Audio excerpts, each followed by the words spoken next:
nazioni avvenni dalla bella Verona. Un'intra due famiglie di stessa nobiltà, antico odio nasce la nuova scerra, che all'orda di sangue rimanu di lì cittadini.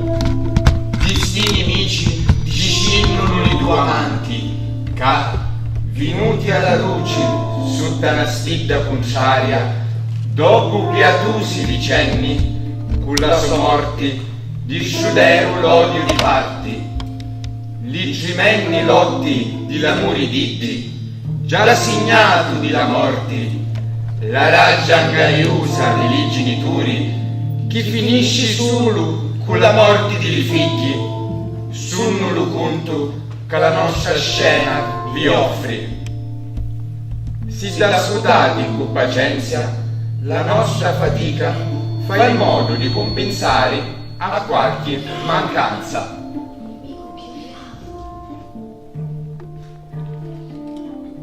Romeo è amato e ama Curuito, ama varati l'uno e l'altra di luciarmo di livardati, e Ido, soffrendo, la vacciatari credendo la sua nemica, mentre Ida ava rubare la luce isca d'amore dalla punta di cimenni ami.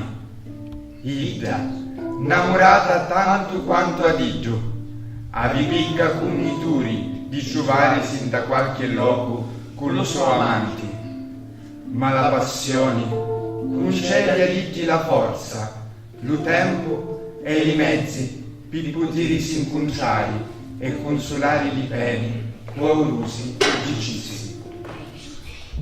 Iddu non sarà mai di mia la sua sposa felice.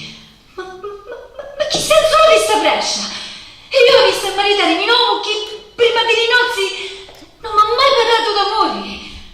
No, decidicillo a lume da pace.